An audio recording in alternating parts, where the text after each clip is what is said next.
Stories focus on Africa.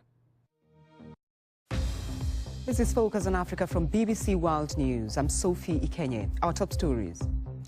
One of the few remaining towns held by Al-Shabaab militants in Somalia is retaken by African Union troops. Prepared to negotiate with Boko Haram, President Buhari says Nigeria will make as much sacrifice as humanly possible to bring home the Chibok schoolgirls.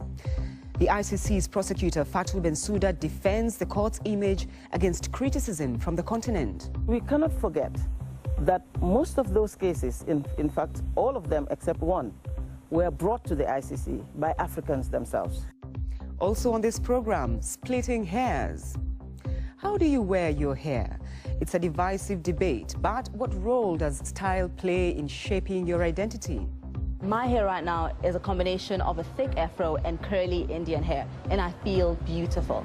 Still, there is a lot of prejudice against black hair, whichever way we choose to wear it.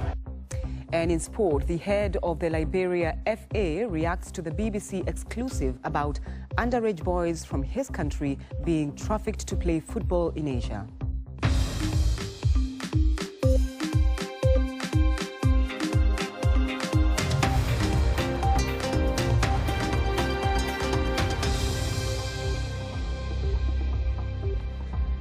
Welcome to Focus on Africa from BBC World News. It's a major defeat for Al-Shabaab.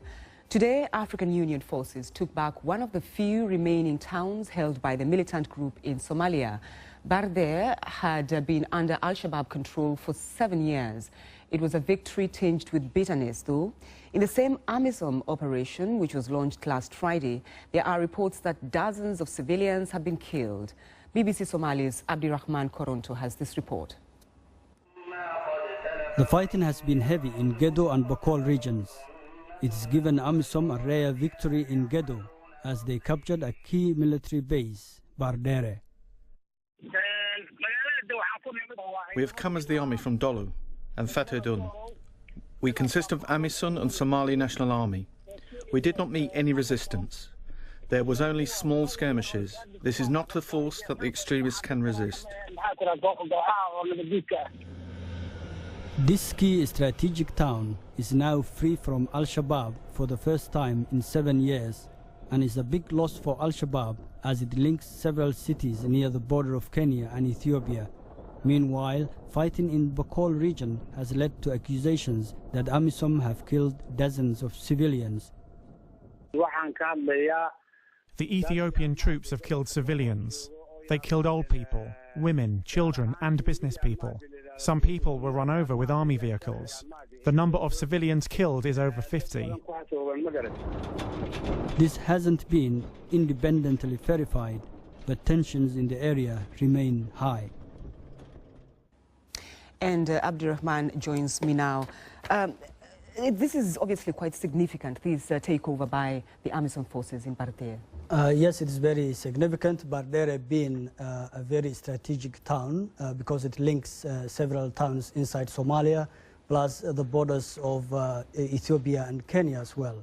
It has also been a major financial source of income for Al-Shabaab because it has been the place where there's a zakat in terms of taxes collected from civilians is being made money, in other words. So it was a major town for Al-Shabaab, and some even say it was where the headquarters of Al-Shabaab in recent years because it has been where they orchestrated major attacks from this area towards even the attacks in Kenya as well. I mean, you have mentioned civilians, and we had a press release from the Information Ministry not too long ago. Is there one significant thing that they've talked about? In the press release, the Information Minister talks about amnesty for Al-Shabaab. He talks about this operation will not stop, will continue until Al-Shabaab is defeated, in his words.